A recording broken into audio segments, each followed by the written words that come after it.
ಈ ಸಲ ನಾನು ಈಶಾ ಫೌಂಡೇಶನ್ಗೆ ಹೋಗ್ತಾ ಇದ್ದೀನಿ ಶಿವರಾತ್ರಿ ಸ್ಪೆಷಲ್ಗೆ. ಶಿವರಾತ್ರಿ ಸ್ಪೆಷಲ್ ಇರೋದಕ್ಕೆ ನಾನು ಈಶಾ ಫೌಂಡೇಶನ್ಗೆ ಹೋಗ್ತಾ ಇದ್ದೀನಿ. ಲೈನ್ ಮಿಸ್ ಆಗೋಯ್ತು. ಇದೇ ನನ್ನ ಫಸ್ಟ್ನೇ ಬ್ಲಾಗ್ ಆಗಿರ್ತದೆ. ಹಾಗಾಗಿ ಈ ಚಾನಲ್ನ ಇನ್ಮುಂದೆ ಡೈಲಿ ಬ್ಲಾಗ್ ಮಾಡೋಕ್ಕೆ ನಾನು ಈ ಈಶ್ವರನ ಆಶೀರ್ವಾದ ಪಡ್ಕೊಳ್ಳೋಕ್ಕೆ ಹೋಗ್ತಾ ಇದ್ದೀನಿ.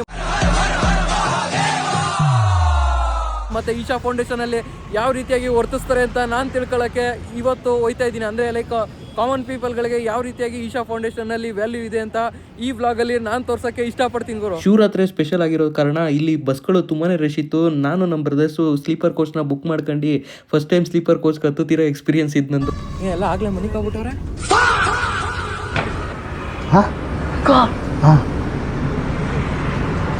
ಮಧ್ಯರಾತ್ರಿ ಇಲ್ಲಿ ಮಧ್ಯ ನಿಲ್ಸಲ್ಲ ಅಂತ ಗೊತ್ತಾದ್ಮೇಲೆ ಅಲ್ಲೇ ನಾನು ಫೋನ್ ಮಾಡಿದ್ರು ಗೋಬಿ ಮಂಚೂರಿನ ಕಟ್ಟಿಸ್ಕೊಂಡು ಬಸ್ಸಲ್ಲಿ ಇವತ್ತು ಅನ್ಬಾಕ್ಸ್ ಮಾಡ್ತಾ ಇದೀವಿ. ಗೋಬಿ ಮಂಚೂರಿನ ಬಂದಾಯ್ತು. ಈಗ ಗೋಬಿ ತಿನ್ನಕ್ಕೆ ಗೋಬಿನ ಆಪರೇಷನ್ ಮಾಡ್ತಾ ಇದೀವಿ. ಇಬ್ರು ಇಂಟ್ರೊಡ್ಯೂಸ್ ಮಾಡ್ಕೊಡ್ಬೇಕು. ಸ್ಪರ್ಧಿಗಳ ಪರಿಚಯ ಮೊದಲ ಸ್ಪರ್ಧಿ. ಇವರು ಮೊದಲನೇ ಬ್ರದರು ಚಿಂಕು ಅಂತ. ಕ್ರಮಕ್ಕೆ ಸ್ವಾಗತ. ತಮಗೆ ಮುಂದಿನ ಸ್ಪರ್ಧಿ. ಇವರು ನಿನ್ನ ಹೆಸರೇನು? ಒರಿಜಿನಲ್ ಹೆಸರು? ಗುರು ಗುಡ್ಡೆ ಅಂತ ಹೋಗ್ತೀವಿ. ಗೋಬಿನ ಅನ್ಬಾಕ್ಸ್ ಮಾಡ್ತಾ ಇದೀವಿ. ನಾನು ನಿಜ ಹೇಳ್ಬೇಕಂದ್ರೆ ನಮ್ಮೂರಲ್ಲಿ ನಾನು ಗೋಬಿ ತಿಂದಿದ್ದು ತುಂಬಾನೇ ವರ್ಷಗಳಾಗೋಗೈತೆ. ಹಾಗಾಗಿ ಎಲ್ಲಿ ಎಷ್ಟು ಚೆನ್ನಾಗಿ ಮಾಡ್ತಾರೆ ಅಂತ ಗೊತ್ತಿರಲಿಲ್ಲ. ಗೋಬಿ ತಗೊಂಡೋದೆ. ಆದ್ರೆ ಗೋಬಿ ಟೇಸ್ಟ್ ಹೆಂಗಿತ್ತು ಅಂದ್ರೆ ಟೇಸ್ಟ್ ಮಾಡ. ಹೆಂಗೈತೆ ಟೇಸ್ಟು? ಎಷ್ಟು ಕೊಡ್ತೀಯ 10ಕ್ಕೆ? 7. ಹೆಂಗೈತೆ? ಚೆನ್ನಾಗಿದೆ. ಸ್ವಲ್ಪ ಡ್ರೈ ಆಯ್ತು ಅಷ್ಟೇ. ಎಷ್ಟು ಕೊಡ್ತೀಯ 10ಕ್ಕೆ? 6. 10ಕ್ಕ? ಯಾವ ಆಂಗಲ್ ಇನ್ ಚೆನ್ನಾಗೈತೆ ಅಂತ ಇದ್ದೀರಾ? ನಿಜವಾಗ್ಲೂ ಗೋಬಿ ಮಂಚೂರಿ ಚೆನ್ನಾಗಿರ್ಲಿಲ್ಲ ಗುರು. ನಮ್ಮ ಮಂಡ್ಯ ಕಳೆ ಗೋಬಿ ಮಂಚೂರಿ ಅಂತ ನನಗೆ ಹೇಳ್ಕೊಳಕ್ ನಾಚಿಕೆ ಆಯ್ತಾಯ್ತು. ಡಬ್ಬ ಗೋಬಿ ಮಂಚೂರಿ ಟೇಸ್ಟ್ನ ಆ ಬಸ್ಸಲ್ಲಿ ಗತಿ ಇಲ್ಲದೆ ತಿಂದೋ ಗುರು. ಅಷ್ಟೇ. ತಿಂದಾದ್ಮೇಲೆ ಹೊಟ್ಟೆನೂ ನೋವು ಬಂದ್ಬಿಟ್ಟಿತ್ತು. ಮನೆಯಿಂದ ದೋಸೆ ಗುರು ನಾಳೆ ಶಿವರಾತ್ರಿ ಇರೋ ಕಾರಣ ಎವಿ ರೂಮ್ಗಳ ಬೆಲೆ ಎವಿ ಜಾಸ್ತಿ ಆಗೋಗಿದೆ ಗುರು. ಏನಕ್ಕಂದ್ರೆ ನಾಳೆ ಎಲ್ಲ ಜಾಗರಣೆ ಇರ್ತಾರೆ ಅಲ್ವಾ. ಇವತ್ತಂತೂ ಯಾರು ಮನೆಯದೇ ಇರಲ್ಲ ಅನ್ನೋದು ಚೆನ್ನಾಗಿ ತಿಳ್ಕೊಂಬಿಟ್ಟವ್ರೆ ಇಲ್ಲಿರೋ ಲಾಡ್ಜ್ ಅವರು. ಎಲ್ಲ 6 ಗಂಟೆ ಹಿಂಗೆ 8 ಗಂಟೆ ಹಂಗೆಲ್ಲ ಬರ್ತವ್ರೆ ಗುರು. ಎಲ್ಲಾ ರೂಮ್ ಬೆಲೆನೂ ಜಾಸ್ತಿ ಗುರು. ನಾನು ಸೇಮ್ ರೂಮ್ ಬೆಲೆ ತಿರುಪತಿಲಿ 800 ರೂಪಾಯಿ ಕೊಟ್ಟಿದ್ದೆ. ಡಬಲ್ ಬೆಡ್ ಕೊಡ್ತಾರೆ ಅದು. ಬ್ರೋ ನಾನು ಇದೇ ಫಸ್ಟ್ ಟೈಮು ನಾನು AC ಬಸ್ಸಲ್ಲಿ ಹೋಯ್ತಿರೋದು ಮತ್ತೆ ಸ್ಲೀಪರ್ ಕೋಚಲ್ಲೂ. ಹೆಂಗಿತ್ತು ಫೀಲಿಂಗ್ ಅಂದ್ರೆ 1100 ರೂಪಾಯಿ ನೀವೇನಾರ ನಿದ್ದೆಗೆ ಇಟ್ಟಿದ್ರೆ ಅಥವಾ ನಿಮ್ಗೆ ನಿದ್ದೆ ಇಂಪಾರ್ಟೆಂಟ್ ಆಗಿದ್ರೆ ನಿಮ್ ಲೈಫಲ್ಲಿ ದುಡ್ಡು ಇಂಪಾರ್ಟೆಂಟ್ ಅಲ್ಲ ಅಂದ್ರೆ ದಯವಿಟ್ಟು ಇದಕ್ಕೆ ಹೋಗಕ್ಕೆ ಪ್ರಿಫರ್ ಮಾಡ್ತೀನಿ. ಆದ್ರೆ 1100 ರೂಪಾಯಿ ಜಾಸ್ತಿ ಆಯ್ತು. ಬೆಳಗ್ಗೆ ಅದು ಹೆಂಗ್ ಮಾತಾಡ್ತಾರೋ ವ್ಲಾಗರ್ಸ್ಗಳು, ಏನ್ ಮಾತಾಡಕ್ಕೆ ಹೋಗಲ್ಲ ಗುರು. ಶಿವರಾತ್ರಿ ನಾಳೆ ಆಗಿರೋ ಕಾರಣ ಇಲ್ಲಿಗೆ ಬರೋ ಕೊಯಮತ್ತೂರು ಬರೋ ಎಲ್ಲಾ ಟೂರಿಸ್ಟ್ಗಳು ನಿದ್ದೆ ಮಾಡಕ್ ಇಷ್ಟಪಡ್ತಾರೆ. ಏನಕ್ಕಂದ್ರೆ ನಾಳೆ ಜಾಗರಣೆ ಇರಬೇಕು. ಎಲ್ಲ ಲಾಡ್ಜ್ಗಳು ಫುಲ್ ಬುಕ್ ಆಗೋಗೈತೆ ಗುರು. ನಿಜವಾಗ್ಲೂ 800 ರೂಪಾಯಿ ರೂಮ್ನ ಇಲ್ಲಿ 2000 ರೂಪಾಯಿಗೆ ಮಾರ್ತವ್ರೆ. ಅದು ಕೊಟ್ಬಿಟ್ಟು ನಾವೇ ಹೋಗಿದ್ದೀವಿ. ಮಾರನೇ ದಿನಕ್ಕೆ 1100 ರೂಪಾಯಿನ ಮಾರ್ತಾವನೆ. ಸರಿನಾ? ಕಲ್ಲಿದ್ದಂಗೆ ಐತೆ ಗುರು. ಸೇಮ್ ಇದೇ ರೂಮ್ನ ನಾನು ತಿರುಪ್ತಿಲಿ 800 ರೂಪಾಯಿ ಕೊಟ್ಟು ಚೆಕ್ ಇನ್ ಆಗಿದೆ. ಇದೇ ತರ ಇತ್ತು. ಆದ್ರೆ ಇಲ್ಲಿ ಎಷ್ಟಕ್ಕೆ ಮಾರ್ತಾರೆ ನಂಗೆ ಸಖತ್ ಬೇಜಾರಾಯ್ತು ಗುರು. ಒಂದ್ 3-3.5 ಗಂಟೆ ಇಲ್ಲಿ ನಿದ್ದೆ ಮಾಡ್ಕೊಂಡು ನಾವು ಫೈನಲಿ ಬೆಳಗ್ಗೆ ನಾಷ್ಟ ಮಾಡಕ್ ಬಂದು ಸುತ್ತಮುತ್ತ ಹೋಟ್ಲುಗಳು ಹುಡುಕ್ಬಿಟ್ಟು ಇದು ಎಷ್ಟು 120 ರೂಪಾಯಿ ಅಲ್ವಾ ಬ್ರೋ? 120 ರೂಪಾಯಿ. ಹೆಂಗೈತೆ ಟೇಸ್ಟು? ಚೆನ್ನಾಗಿದಾ? ಬೆಳಗ್ಗೆನೆ ಗಾಂಧಿ ಸ್ಕ್ವೇರ್ ಅಲ್ಲಿರೋ ಒಂದು ಹೋಟ್ಲಿಗೆ ನುಗ್ಗಿ ಅಲ್ಲಿ ನಾವು ಬೆಳಗ್ಗೆ ನಾಷ್ಟ ಮಾಡ್ಕೊಂಡು ಇಲ್ಲೆಲ್ಲ ಪ್ರೈಸ್ ನೋಡೋದಾದ್ರೆ ಮೀಡಿಯಂ ಗುರು. ಅಂದ್ರೆ ತುಂಬಾ ನಮ್ ಬೆಂಗಳೂರು ಮೈಸೂರಲ್ಲಿ ಇರ್ತದ ಕಮ್ಮಿ ಆ ಲೆವೆಲ್ಗೆ ಏನಿಲ್ಲ. ಒಂದು ಮೀಡಿಯಂ ರೇಂಜ್ ಅಲ್ಲಿ ಐತೆ ಗುರು. ಟೇಸ್ಟ್ ವಿಚಾರಕ್ಕೆ ಬರೋದಾದ್ರೆ ಟೇಸ್ಟ್ ಅಷ್ಟೇ ಮೀಡಿಯಂ ಆಗಿ ಐತೆ. ಏನಂತ ಹೇಳ್ಕೊಳಂಗೇನಿಲ್ಲ. ಬಟ್ ತಿನ್ಬೋದು ಗುರು. ಅದೊಂದು ಖುಷಿ ಆಯ್ತು. ಅಷ್ಟು ಚೆನ್ನಾಗಿತ್ತು. ತಿನ್ಕೊಂಡು ನಾವು ನೆಕ್ಸ್ಟ್ ರೂಮ್ಗೆ ಹೋಗಿ ರೆಡಿ ಆಗ್ಬಿಟ್ಟು ಹೊರಟಿದೆ ನಮ್ಮ ಶಿವನ್ ನೋಡಕ್ಕೆ. ನಾವು ಕೊಯಮತ್ತೂರು ಬಿಟ್ಟಿದ್ದು 4 ಗಂಟೆಗೆ. ಆದ್ರೆ ಬಂದ್ ತಲುಪಿರೋದು 7:30ಗೆ. 10 ಕಿಲೋಮೀಟರ್ ಹಿಂದೆಗಡೆಯಿಂದನೂ ಟ್ರಾಫಿಕ್ ಐತೆ. ಜಸ್ಟ್ ಇಮ್ಯಾಜಿನ್ ಎಷ್ಟು ಜನ ಸೇರೋರೆ ಅಂತ. ನೀವು ಇಲ್ಲಿ ಹೋದ್ಮೇಲೆ ಗೊತ್ತಾಯ್ತು ಒಂದು ಟಿಕೆಟ್ ಬೆಲೆ 500 ರೂಪಾಯಿಂದ ಸ್ಟಾರ್ಟ್ ಆಗಿ 50,000 ರೂಪಾಯಿವರೆಗೂ ಐತೆ. ನಾವು ಫ್ರೀಗೆ ಹೋದ್ರೆ ನಮ್ಗೆ ನಿಜ ನೋಡಕ್ಕಾಗಲ್ಲ ಅನ್ಕೊಂಡು ದಡ್ರ ತರ ಹೋಗ್ಬಿಟ್ಟು 500 ರೂಪಾಯಿ ಟಿಕೆಟ್ ತಗೊಂಡು. ಅಂದ್ರೆ ಯಾಕೆ ದಡ್ರ ತರ ಅಂತ ಹೇಳ್ದೆ ಅಂದ್ರೆ ಮುಂದೆ ಹೋಗ್ಬೇಕಾದ್ರೆ ಹೇಳ್ತೀನಿ, ಎಕ್ಸ್ಪ್ಲೇನ್ ಮಾಡ್ತೀನಿ. ಹೊಸದಾಗಿ ಏನೇನೋ ಕನ್ಸ್ಟ್ರಕ್ಷನ್ ಮಾಡ್ತಾರೆ. ನಿಮ್ ಗಾಡಿ ಸೈಕಲ್ ಏನಾರ ಪಂಚರ್ ಆದ್ರೆ ಅಥವಾ ಪೆಟ್ರೋಲ್ ಏನಾರ ಖಾಲಿ ಆದ್ರೆ ಅದನ್ನ ನೀವು ಮನೆ ಗಂಟ ತಳ್ಕ ಹೋಗೋಷ್ಟಲ್ಲೇನೆ ಸುಸ್ತಾಗಿ ಹೋಗಿರ್ತೀರಾ. ಆದ್ರೆ ಈಶಾ ಫೌಂಡೇಶನ್ ಅಲ್ಲಿ ರಥಗಳನ್ನ ನೋಡ್ಬಿಟ್ಟು ಒಂದ್ ಸೆಕೆಂಡ್ ಶಾಕ್ ಆಗೋದೆ. ಏನಕ್ಕಂದ್ರೆ ಇಲ್ಲಿರೋ ರಥಗಳು ಒಂದೊಂದು ಊರಿಂದ ಎಳ್ಕೊ ಬಂದಿರೋದು. ಅಂದ್ರೆ ಲೈಕ್ ಅದು ಈಶಾ ಫೌಂಡೇಶನ್ ರಥ ಆಗಿರ್ತದೆ. ಅದು ಉಡುಪಿಗೆ ಹೋಗಿ ಉಡುಪಿಯಿಂದ ಅಲ್ಲಿ ಪೂಜೆ ಮಾಡ್ಕೊಂಡು ನಂತರ ಚಿಕ್ಕಬಳ್ಳಾಪುರಕ್ಕೆ ಬಂದು ಚಿಕ್ಕಬಳ್ಳಾಪುರದಿಂದ ನೆಕ್ಸ್ಟ್ ಕೊಯಮತ್ತೂರು ಗಂಟನು ತಮ್ಮ ಕೈಗಳ ಮೂಲಕ ಇಲ್ಲಿರುವ ಸನ್ಯಾಸಿಗಳು ಎಳ್ಕೊ ಬಂದಿದ್ದಾರೆ. ಅಂದ್ರೆ ಜಸ್ಟ್ ಇಮ್ಯಾಜಿನ್ ನೀವು ಒಂದು ಸಲ ಒಂದು ರಥನ ಎಳ್ಕೊ ಬರಕ್ಕೆ, ಅಂದ್ರೆ ರಥ ಅಲ್ಲ ನಿಮ್ಮ ಮನೇಲಿ ಇರೋ ರಥ ಎಳ್ಕೊ ಬರಕ್ಕೆ ನಿಮ್ಗೆ ಬೇಜಾರಾಗೋಯ್ತದೆ. ಆದ್ರೆ ಇಷ್ಟು ದೊಡ್ಡ ರಥ ಎಳ್ಕೊ ಬಂದಿದ್ದಾರೆ. ಇಲ್ಲಿ ವಿಸಿಟ್ ಮಾಡಿದಾಗ ನಮ್ಗೆ ಇಲ್ಲಿ ಆದಿಯೋಗಿ ಸ್ಟಿಕ್ಕರು ಮತ್ತೆ ರುದ್ರಾಕ್ಷಿನ ಫ್ರೀ ಆಗಿ ಕೊಡ್ತಾವ್ರೆ ಗುರು. ಅದನ್ನ ಈಸ್ಕೊಂಡು ನಾವು ಹೊರಟಿದ್ದೇನೆ ನೆಕ್ಸ್ಟ್ ಶಿವನ್ ನೋಡಕ್ಕೆ. ಇದಾದ್ಮೇಲೆ ನಾವು ಹೊರಟಿದ್ದೆ ಶಿವನ ಹತ್ರ ಜುಗಾಡ್ ಮಾಡ್ಕೊಂಡು ಹೊರಟೋಗುರು. ಈ ಲೈಟ್ ಶೋ ಇತ್ತಲ್ಲ ಮಾತ್ರ ಅಮೇಝಿಂಗ್ ಗುರು.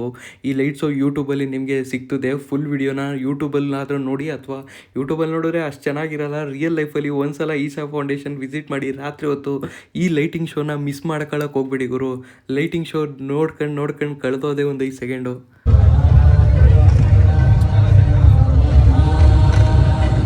ನೀವೇನಾರ ಯಾವುದೇ ವರ್ಷ ಆಗಲಿ ಶಿವರಾತ್ರಿ ಮಾಡ್ತಿರ್ಬೇಕಾದ್ರೆ ಇಲ್ಲೇನಾರ ಬಂದು ಆಚರಿಸ್ಕೋಬೇಕು ಅನ್ಕೊಂಡಿದ್ರೆ ನಂತರ ಮಾಡಿ. ಏನಕ್ಕಂದ್ರೆ ನೀವು ಊಟ ಸಮಯ ಅಂದ್ರೆ ಈಗ ಅಲ್ಲಿ ಭಾಷಣ ಮಾಡ್ತಾರೆ ಒಂದು 10 ಗಂಟೆಲಿ, ಅವಾಗ ನೀವು ಎದ್ದು ಬಂದ್ಬಿಟ್ಟು ಊಟಕ್ಕೆ ಹೋದಾದ್ಮೇಲೆ ನೆಕ್ಸ್ಟ್ ನೀವು ಒಳಗಡೆ ಹೊಂಟೋಗಿ ಅಲ್ಲಿ ತಾಯಿ ಲಿಂಗ ಭೈರವಿ ಮತ್ತೆ ಧ್ಯಾನ ಲಿಂಗನ ದರ್ಶನ ಮಾಡಿ. ಏನಕ್ಕೆ ಅಂತ ಹೇಳ್ತೀನಿ ಅಂದ್ರೆ ಈ ಟೈಮಲ್ಲಿ ಮುಂದಕ್ಕೆ ಹೋದ್ಮೇಲೆ ನಿಮ್ಗೆ ಗೊತ್ತಾಯ್ತದೆ. ಬನ್ನಿ, ಇಲ್ಲಿ ಒಳಗಡೆ ಫೋನ್ ಎಂಟ್ರಿ ಇರಲ್ಲ ಗುರು. ಆದ್ರೆ ನಮ್ಮ ಅದೃಷ್ಟನೋ ಅಥವಾ ಶಿವರಾತ್ರಿ ಟೈಮಲ್ಲಿ ಮಾತ್ರ ಫೋನ್ ಎಂಟ್ರಿ ಇರ್ತದೋ ಗೊತ್ತಿಲ್ಲ.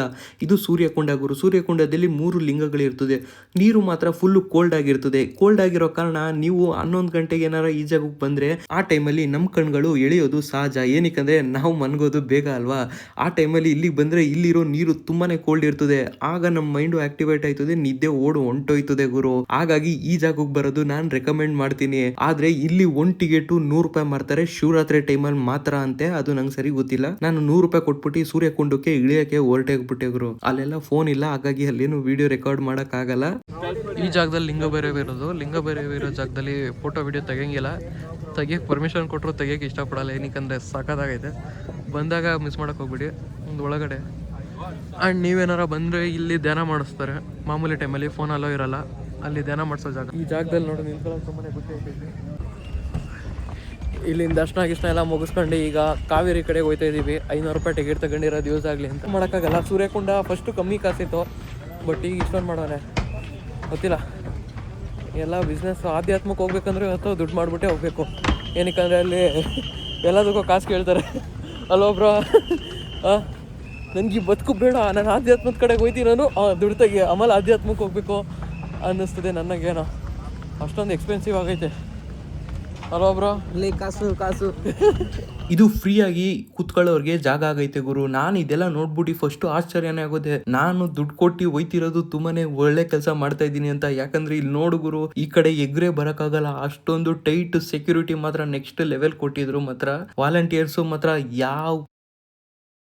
ಅಷ್ಟು ಚೆನ್ನಾಗಿ ಅವ್ರು ಕೆಲಸ ಮಾಡ್ಕೊ ಬಂದವ್ರೆ ಮಾತ್ರ ಅಂತಾನೆ ಹೇಳ್ಬೋದು ಗುರು. ಇಲ್ಲಿ ಜನರೇಟರ್ಗಳು ನಾವು ಲೆಕ್ಕ ಹಾಕ್ತಂಗೆನೆ ಆಲ್ಮೋಸ್ಟ್ 12 ಜನರೇಟರ್ಗಳಿತ್ತು. ಆ ಕಡೆ 4 ಬ್ಯಾಕಪ್ ಗೆ ಅಂತ ಇಟ್ಟಿದ್ರು ಗುರು. ಜನರೇಟರ್ ಇದೆಲ್ಲ ನೋಡ್ತಿದ್ರೆ ನಿಜವಾಗ್ಲು ಗುರು ವ್ಯವಸ್ಥೆ ಬಗ್ಗೆ 2 ಮಾತಿಲ್ಲ ಗುರು. ಅಷ್ಟು ಚೆನ್ನಾಗಿ ಮಾಡೋರೆ. ಗೌರ್ಮೆಂಟ್ ಅವರು ಇದನ್ನೇನಾರು ವಹಿಸ್ಕೊಂಡ್ ಮಾಡಿದ್ರೆ ಇಷ್ಟು ಚೆನ್ನಾಗಿ ವ್ಯವಸ್ಥೆ ಮಾಡ್ತಿದ್ರು ಅಂತ ನಾನು ಹೇಳಕ್ಕೆ ಆಗಲ್ಲ ಗುರು. ಏನಕ್ಕಂದ್ರೆ ಅಷ್ಟು ಚೆನ್ನಾಗಿ ವ್ಯವಸ್ಥೆ ಮಾಡಿದ್ರು. ಮತ್ತೆ ಇದಾದ್ಮೇಲೆ ನಾವು ಸದ್ಗುರು ಮತ್ತೆ ಇದೆಲ್ಲ 25,000 ರೂಪಾಯಿ ಟಿಕೆಟ್. ಅಂದ್ರೆ ಇವ್ರು ಯಾರು 25,000 ಕೊಟ್ಟಿಲ್ಲ. ಈ ಜಾಗದಲ್ಲೇನೆ ಇರೋದು 10, 15,000, 20,000 ಟಿಕೆಟ್. ಇಷ್ಟ ಹತ್ರದಿಂದಾನೇ ನಾವು ಅಲ್ಲಿ ಸದ್ಗುರುನ ನೋಡ್ಬೋದು. ಇದು ನಮ್ದು 500 ರೂಪಾಯಿ ಟಿಕೆಟ್. ಶಿವನೇ ಕಾಣಿಸ್ತಾ ಇಲ್ಲ, ಹೇಳಿದ್ನಲ್ಲ ಅಲ್ಲಿ ನೋಡಿ ಚಂದ್ರ ಕಾಣಿಸ್ತೈತೆ ಅಷ್ಟೇ. ಶಿವಕ್ಕೆಲ್ಲ ಕಾಣಿಸೋದೇ ಇಲ್ಲ ನಿಮ್ಗೆ. ಅಷ್ಟೊಂದು ದೂರದಲ್ಲಿ ಕೂರ್ಸಿರ್ತಾರೆ. ಆಲ್ಮೋಸ್ಟ್ 1.5 ಕಿಲೋಮೀಟರ್ ದೂರದಲ್ಲಿ ಇರ್ತದೆ ನಿಮ್ಗೂ ಆ ಶಿವ ಸ್ಟ್ಯಾಚುಗೂ ಕೂತಿರೋ ಜಾಗಕ್ಕೂ. ಮತ್ತೆ ಇಲ್ಲೆಲ್ಲ ಹೇಳ್ತಾರೆ ಅಲ್ವಾ ಅವರು ಧ್ಯಾನ ಮಾಡಿಸ್ಬೇಕಾದ್ರೆ ಓಂ ಅದು ಇದು ಅಂತ ಎಲ್ಲ ಹಿಂದೆಗಡೆ ಗೊರಕೆ ಹೊಡಿರ್ತಿರ್ತಾರೆ ಗುರು. ಅರ್ಧಕ್ಕರ್ಧ ಜನ ಮನಿಕೊಂಡ್ಬಿಟ್ಟಿರ್ತಾರೆ. ಇಲ್ಲಿ ಆ ಫೀಲಿಂಗೇ ಬರಲ್ಲ. ಹಾಗಾಗಿ 500 ರೂಪಾಯಿ ಟಿಕೆಟ್ ತಗೊಳ್ಳೋದು ವೇಸ್ಟ್. ಏನಕ್ಕಂದ್ರೆ ಗೊತ್ತಲ್ಲ, ಇಲ್ಲೆಲ್ಲ ಕಾಮನ್ ಪೀಪಲ್ಗಳು ಅಂದ್ರೆ 500 ರೂಪಾಯಿ ಕೊಡದಿದ್ದವರು ಒಂದಷ್ಟು ಜನ ನುಗ್ಬಿಟ್ಟಿದ್ರು. ಅದನ್ನ ನಾನು ನೋಡಿದೆ. ಅವರೇ ಈ ಜಾಗದಲ್ಲಿ ಮನಿ ಕಂಡಿದ್ರು. ಅವ್ರ ಮುಖ ನೋಡ್ತಿದ್ರೆ ನಂಗೂ ಹಾಕ್ಲಿಕ್ಕೆ ಬತ್ತಿತ್ತು. ಹಾಗಾಗಿ ಈ ಕಾವೇರಿ ಟಿಕೆಟ್ ತಗೊಳ್ಳೋ ಬದಲು ಫ್ರೀಯಾಗಿ ಕೂತ್ಕೊಳ್ಳೋದೇ ಬೆಸ್ಟ್. ಇಲ್ಲ ಅಂದ್ರೆ 50,000 ಹೋಗೋದೇ ನಿಮ್ಗೆ ವರ್ತಿಟ್ಟು. ಅಂದ್ರೆ 50,000 ನಾನು ಹೋಗೋದು ಇಲ್ಲ, ಅಷ್ಟು ದುಡ್ಡು ಇಲ್ಲ ನನ್ನ ಹತ್ರ. ಮತ್ತೆ ನಿಮ್ದೇನಾರ 7 ಗಂಟೆಗೆ ಏನಾರ ಟ್ರೈನು ಅಥವಾ 9 ಗಂಟೆಗೆ ಇದ್ರು ನಾನು ಹೇಳೋದು ನೀವು 4:15ಗೆ ಬಿಟ್ಬಿಡಿ. ನಾವು 4:15ಗೆ ಬಿಟ್ಟಿದ್ಕೆ ಇಲ್ಲಿಗೆ ಬೇಗ ಬಂದು ತಲುಪ್ತೋ. ಮತ್ತೆ ಬಸ್ಗಳು ಸಹ ಇರ್ಲಿಲ್ಲ. ಇರೋ ಬಸ್ಗಳಂತೂ ಹೆವಿ ರಶ್. ಎಲ್ಲರೂ ಒಟ್ಟಿಗೆ ಕೊಯಮತ್ತೂರ್ಗೆ ಬರಬೇಕು, ಮತ್ತೆ ಟ್ರೈನ್ ಹತ್ಬೇಕು, ಬಸ್ ಹತ್ಬೇಕು ಅಂತ ಇರ್ತಾರೆ ಅಲ್ವಾ ಗುರು. ಹಾಗಾಗಿ ಹೆವಿ ರಶ್ ಇತ್ತು ಗುರು. ಆ ರಶ್ ಎಲ್ಲ ತೀರ್ಸ್ಕೊಂಡು ಕೊಯಮತ್ತೂರ್ಗೆ ಬಂದಾದ್ಮೇಲೆ ನೆಕ್ಸ್ಟ್ ನಾವು ಒಂದೇ ಭಾರತ್ ಬುಕ್ ಮಾಡಿದ್ದು ಆ ಕಡೆಗೆ ಹೊರಟೋಗ್ಬಿಟ್ಟು ಗುರು. ಇಲ್ಲಿ ಆಟೋದವ್ರು ಎಷ್ಟು ಸ್ಕ್ಯಾಮ್ ಮಾಡ್ತಾರೆ ಅಂದ್ರೆ ಬುಕ್ ಮಾಡಿದ್ರೆ 100 ರೂಪಾಯಿಗೆ ಅದು 200 ರೂಪಾಯಿ ಕೇಳ್ತಾರೆ. ಇಲ್ಲಾಂದ್ರೆ ಕ್ಯಾನ್ಸಲ್ ಮಾಡ್ಕೋತಾರೆ. ಇಲ್ಲಿ ಬಸ್ಸಲ್ಲಿ ಬಂದು ನೋಡ್ದೋ ಗುರು, 1 ಸೆಕೆಂಡ್ ಶಾಕೆ ಆಗೋದು. ಏನಕ್ಕಂದ್ರೆ ಜಸ್ಟ್ 18 ರೂಪಾಯಿ ಒಬ್ರಿಗೆ 6 ರೂಪಾಯಿ ಟಿಕೆಟ್ ಚಾರ್ಜ್ ಮಾಡೋರೆ. ಹತ್ತತ್ರ ನಮ್ಗೆ 100 ರೂಪಾಯಿ 200 ರೂಪಾಯಿ ಅಷ್ಟೇ ಉಳಿತು. ಹೋಯ್ತು ಅನ್ಬೋದು ಗುರು. ನೀವು ಅಷ್ಟೇ ಗಾಂಧಿ ಸ್ಕ್ವೇರ್ ಇಂದ ರೈಲ್ವೆ ಸ್ಟೇಷನ್ಗೆ ಯಾವಾಗ್ಲೂ ಬಸ್ಗಳು ಇರ್ತದೆ, ಹೋಗಿ ಬಸ್ ನ ಉಪಯೋಗಿಸ್ಕೊಳ್ಳಿ ಗುರು.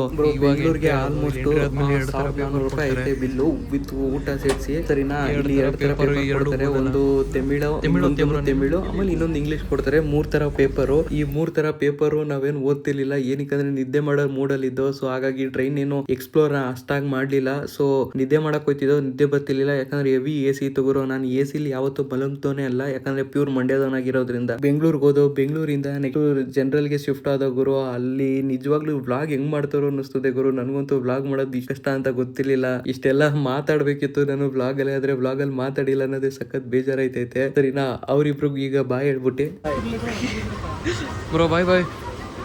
ಅಲ್ಲಿಂದ ನಾನು ನಮ್ಮ ಮನೆಗೆ ಹೊರಟೇ ಬಿಟ್ಟೆ ಗುರು. ನಿಜವಾಗ್ಲೂ ಇಷ್ಟೆಲ್ಲ ಕಷ್ಟ ಆಯ್ತಾ ಗುರು ಒಂದು ವ್ಲಾಗ್ ಮಾಡೋದ್ರಲ್ಲಿ ಅನಿಸ್ತೈತೆ. ಅವತ್ತೇ ಎಡಿಟ್ ಮಾಡಿ ಅವತ್ತೇ ಪೋಸ್ಟ್ ಮಾಡ್ಬಿಡೋದು ಅನ್ಕೊಂಡಿದ್ದೆ, ಅವೆಲ್ಲ ಆಗ್ಲಿಲ್ಲ. ಆದ್ರೆ ನಿಜವಾಗ್ಲೂ ವಾರಕ್ಕೆ 2 ಪೋಸ್ಟ್ ಮಾಡ್ತೀನಿ ಅಂತ ಹೇಳ್ತಾ ಈ ವಿಡಿಯೋನ ನಾನು ಇಲ್ಲೇ ಎಂಡ್ ಮಾಡ್ತೀನಿ.